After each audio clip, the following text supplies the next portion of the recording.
Good morning students. आज का हमारा हिंदी का विषय है मुहावरे, जो कि आपकी व्याकरण लतिका पुस्तक में से पाठ नंबर 10 और पृष्ठ नंबर 36 पर दिए हुए हैं। तो आइए जानिए कि मुहावरा होता क्या है। शब्दों का वह समूह जो अपना सामान्य अर्थ छोड़कर उससे अलग कोई और विशेष अर्थ दे, वो मुहावरा कहलाता है। तो बेटा, जैसे आप कई बार अपनी बिल्कुल साधारण भाषा में बात करते हो, तो मुहावरों की सहायता से आप उस साधारण भाषा की जगह किसी विशेष भाषा में अपनी बात प्रकट कर सकते हो। मुहावरों से जो आपकी भाषा है वो और सुंदर और प्रभावशाली बन जाती है। ठीक है, जैसे जी ललचाना। अब आपकी कोई बहुत मनपसंद कोई चीज बनी हुई है, कोई बहुत मनपसंद आपका व्यंजन बना हुआ है, तो आप ऐसे बोलने की जगह कि मेरा जी ललचा रहा है, तो आप उसकी जगह आप ऐसे बोल सकते हो कि वाह, ये देखकर तो मेरे मुंह में पानी आ गया। तो इससे जो आपकी भाषा है वो और ज्यादा प्रभावशाली बनेगी। तो चलिए जानते हैं कुछ और मुहावरे, उनके अर्थ और फिर उन मुहावरों का वाक्य में कैसे प्रयोग करते हैं। पहले मुहावरे से शुरू करते हैं। अंगूठा दिखाना, इसका अर्थ है इनकार करना। चलो अब इसका वाक्य में प्रयोग करें। जब मैंने अपने मित्र से मदद मांगी तो उसने अंगूठा दिखा दिया। आया ना मजा? चलो अब दूसरे मुहावरे पे चलते हैं। आंखों का तारा, अर्थ है बहुत प्यारा होना। और इसका वाक्य में प्रयोग करें। भगवान राम दशरथ की आंखों के तारे थे। ये मुहावरा तो तुम्हें बच्चों आए दिन सुनना पड़ता है ना? ये है छोटा मुंह बड़ी बात। इसका अर्थ है अपनी हैसियत से बढ़कर बात करना। लो इसे वाक्य में प्रयोग करें। चींटी ने बोला, मैं हाथी को मार दूंगी।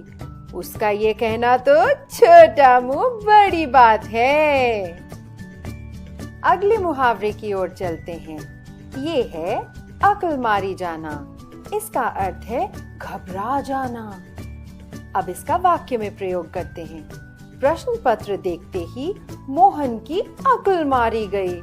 ये तो हम सबके साथ होता है। कब? परीक्षा के वक्त, है ना बच्चों? और अब वो जो इसके बाद होता है, आंखें खुलना, इसका अर्थ है अकल आना। पर हम इसका दूसरे वाक्य में प्रयोग करेंगे। राम को समझाने से कोई फायदा नहीं, जब उसे ठोकर लगेगी तो उसकी आंखें खुल जाएंगी। अगला मुहावरा है हक्का बक्का रहना, अर्थ है चौंक जाना। अब इसका वाक्य में प्रयोग करते हैं। अपने शत्रु को अपने घर पर आया देखकर मान हक्का बक्का रह गया। अब देखें अगला मुहावरा कौन सा है। तस से मस ना होना, इसका अर्थ है परवाह नहीं करना।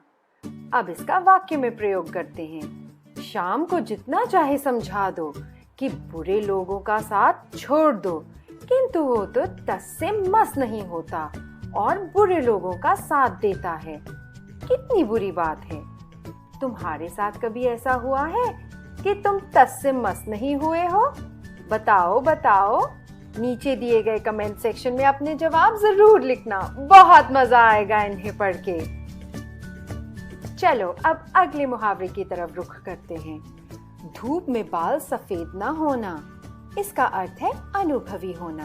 अब इसका वाक्य में प्रयोग करते हैं। देखो मेरा कहना मान लो, मैंने ऐसे ही धूप में बाल सफेद नहीं किए हैं। हमारा अगला मुहावरा बड़ा ही मजेदार है। चोली दामन का साथ, अर्थ है हमेशा साथ साथ रहना। अब इसका वाक्य में प्रयोग करते हैं। राम और श्याम चाहे जितना मर्जी झगड़ा कर लें, फिर भी उनमें चोली दामन का साथ है, क्योंकि वह एक दूसरे के बिना नहीं रह सकते। बोलो, तुम्हारे भी मित्रों के साथ तुम्हारा चोली दामन का साथ है ना? बोलो, है ना? अगर है तो अब उन सभी दोस्तों के नाम नीचे दिए गए कमेंट सेक्शन में लिखो, ताकि हमें भी पता चले आपका चोली दामन का साथ किस किस मित्र के साथ है। अब हमारा अगला मुहावरा, चादर के बाहर पैर पसारना। इसका अर्थ है आय से ज्यादा खर्च करना। अब इसका वाक्य में प्रयोग करते हैं। चादर से बाहर पैर पसारने वाले अक्सर लोग दुखी ही रहते हैं। तो बच्चों, अब मुझे पूरी आशा है कि आपको समझ आ गया होगा कि हम मुहावरों का प्रयोग करके अपनी भाषा को कैसे सुंदर और प्रभावशाली बना सकते हैं।